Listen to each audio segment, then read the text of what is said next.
Okey, jadi pengenalannya pun telah diberikan. Kita terus ingin berbicara dengan Kapten Muhammad Fawaz. Excited? Excited. Kapten Muhammad Fawaz Haji Zamzam, Kapten yang dapat kita kongsikan tadi dalam klip.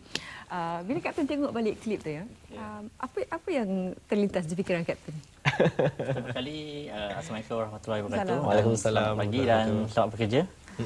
Pertama kali bila saya tengok video tu, macam saya rasa saya dah capai apa impian yang saya idam-idamkan selama ini. Kerana pada asalnya perjalanan saya untuk mendapatkan cita-cita tu agak tinggi, susah dan akhirnya alhamdulillah saya berjaya menghadapi semuanya. Perjalanannya yang ingin dikongsikan menjadi inspirasi untuk keseluruhan masyarakat Malaysia. Sebelum ini bukan mempelajari secara formal sebagai juruterbang, ada laluan-laluan yang ingin anda kongsikan. Okey, sebenarnya juruterbang ni latihan juruterbang sebenarnya tidak lama. Secara formalnya jika kita melalui proses pembelajaran untuk menjadi seorang juruterbang lebih kurang 15 bulan. Iaitu di mana kita macam kita mendaftar ke lesen memandu kereta kan. Tapi juruterbang ni selama 15 bulan dia kena mengambil beberapa kursus, iaitu dimulakan dengan private pilot license PPL. Kemudian diteruskan commercial pilot license, seterusnya airline transport pilot license. So ada cara untuk mendapatkan lesen juruterbang ni daripada cara formal dan tidak formal. Maksudnya jika formal is kita continue daripada 3 lesen tu kita ambil terus. Jika private pilot license, mostly pilot ni ada bermacam jenis. Adakah anda memiliki juruterbang persendirian ataupun anda mau menjadi seorang juruterbang komersial. Tapi pada asasnya sebagai seorang juruterbang yang komplit, mereka harus memiliki airline transport pilot license. PPL tu lah. Baik, Kapten bermula sebagai seorang technician untuk pesawat.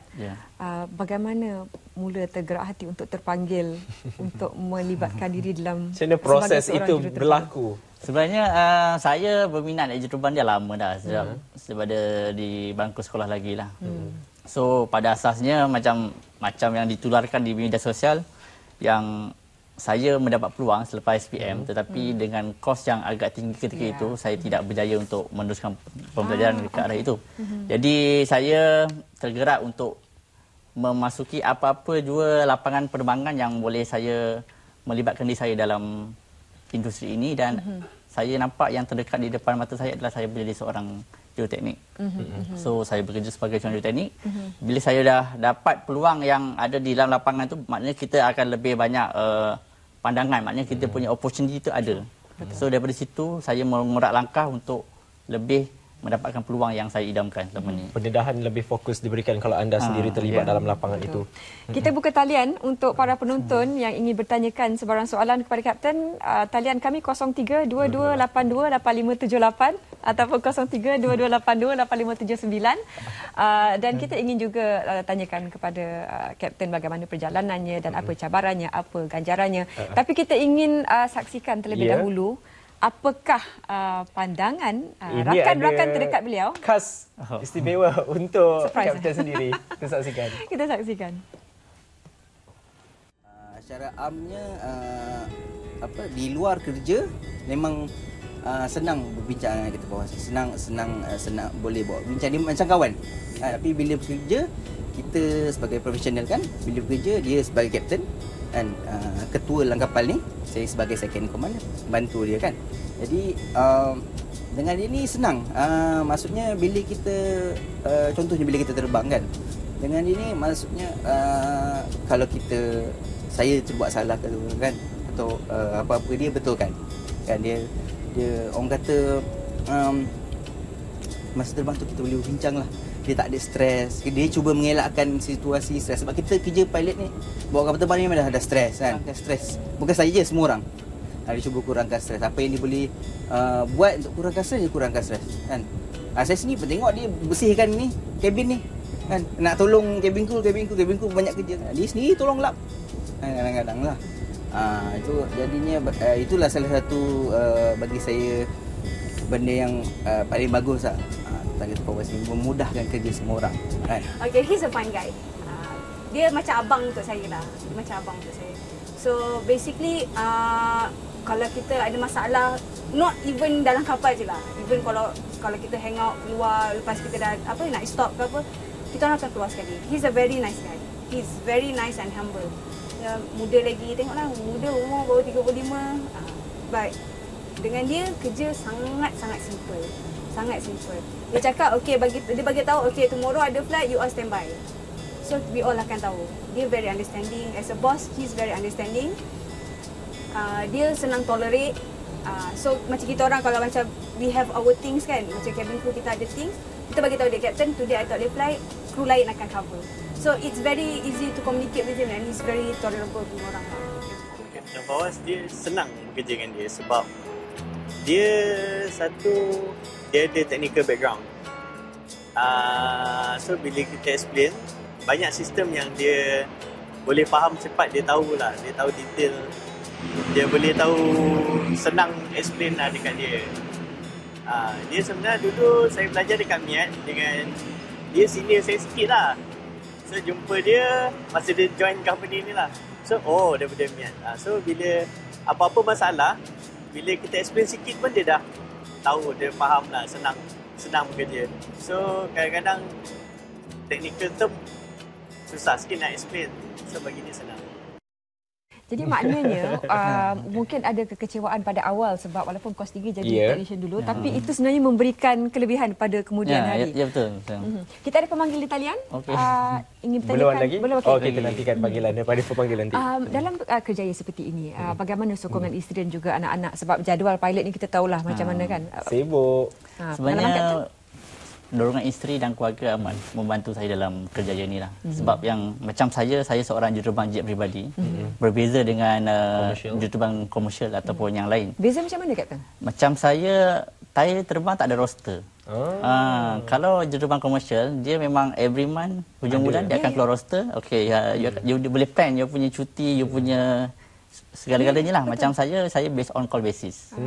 So banyak perancangan kalau macam saya tidak boleh plan di awal-awal bulan. Maknanya saya cuba mengambil peluang jika ada free, kekosongan masa, saya akan bersama dengan keluarga. Baik. Setakat ini berapa banyak mungkin kawasan yang sudah anda menjelajah ataupun negara dan pengalaman yang mungkin ingin dikongsikan kepada mana-mana yang ingin menjadi seperti anda satu hari nanti? Saya so far saya dah berpindah dalam 3 company sepanjang saya menjadi seorang jurubang. Saya banyak punya pengalaman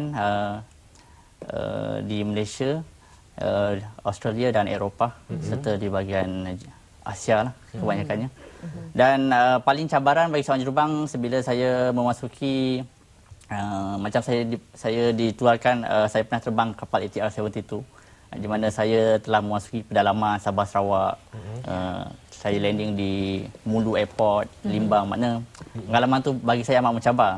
Dan yang paling mencabar bagi saya bila saya dikenaki bertugas di Australia, di mana saya membawa pelumbung emas ke Cairns ke Papua New Guinea, di mana company saya mendapat satu projek tender untuk melakukan penerbangan membawa pelumbung emas. Di mana saya tak sangka yang sebelum ni saya pernah landing kapal, kawasan yang tanah, orang kata kita runway standard lah, ada PCN dia standard semua. Tapi saya landing di atas gravel runway. Gravel runway ni macam unpaved runway.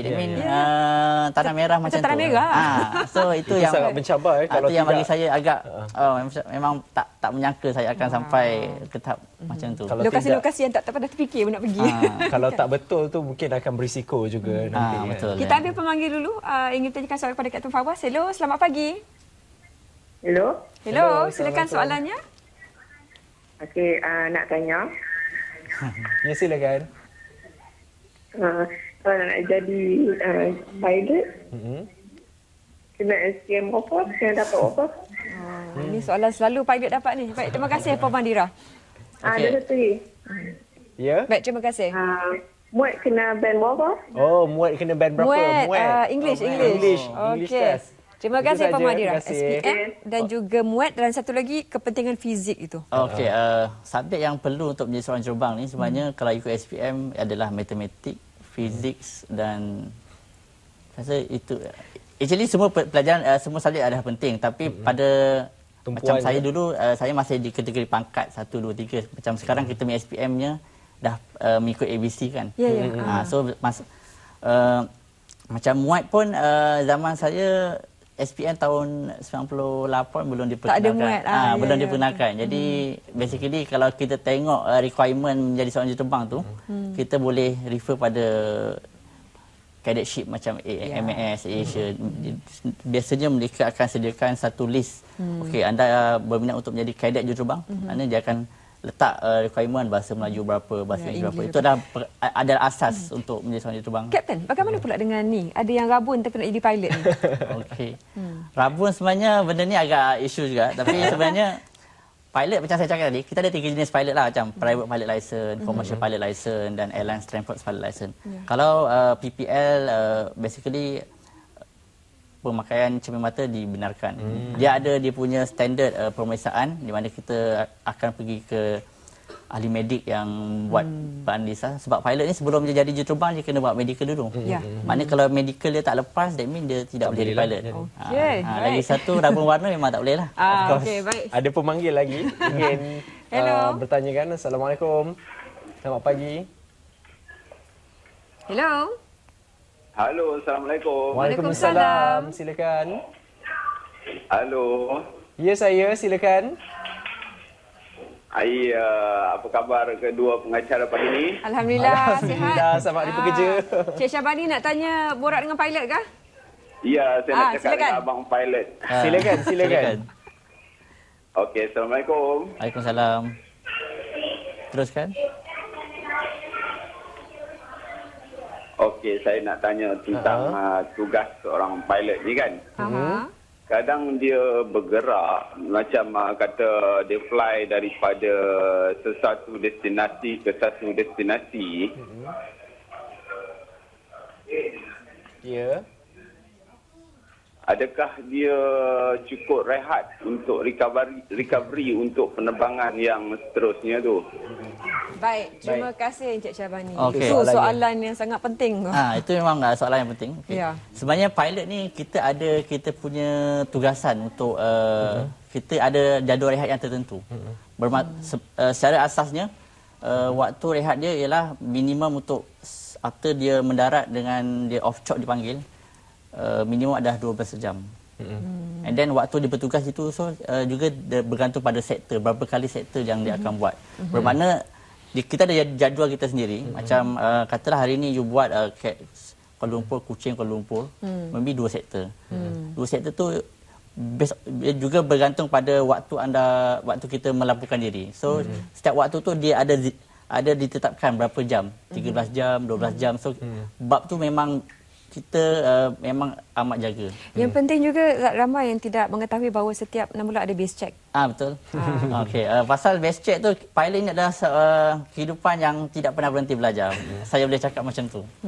Maksudnya setiap 6 bulan kita akan mengikuti penerbangan latihan di dalam simulator. Di samping itu bukan itu saja. Dalam masa setahun 2 tahun kita ada praktikal untuk berenang. Ya. Kita ada beberapa latihan-latihan yang terpaksa diikuti. Benda ini adalah standard yang ditetapkan oleh ICAO. Inilah cabaran-cabaran dalam apa juga bidang pekerjaan anda. Pasti ada cabaran tersendiri. Kita pengacara ada cabaran, kapten ada cabaran. Apapun, mungkin ini sedikit sebanyak dapat menginspirasi kepada semua masyarakat Malaysia untuk menggapai cita-cita anda. Baik, terakhir Kapten, ringkas untuk semua anak-anak muda kita yang ingin mengikut jalan kaki Kapten, mungkin sedikit tip yang boleh Kapten inspirasikan mereka. Okey, pada anak-anak muda yang ingin menjadi seorang juruterbang, juruterbang adalah satu kerjaya yang menarik dan lumayan yang saya boleh ditekankan di sini. Kita berkisar pada juruterbang ini sebenarnya ada satu kerjaya yang memerlukan anda bijak membuat keputusan dalam masa yang singkat dan singkat. Bermakna kita kena buat sesuatu itu dengan cepat dan pantas. Kalau anda ingin menjangkau cabaran ini, itulah cabaran yang anda perlu hadapi sepenuhnya. Baik, terima kasih Kapten. Awas. Kapten datang dengan suri hari ini. Suri hati Mr. Pilot. Suri hati Mr. Pilot. Baik, kita terus bersama Ivan untuk kita ketahui bagaimana sambutan secara langsung Hari Pekerja 2017 Putrajaya. Silakan Ivan.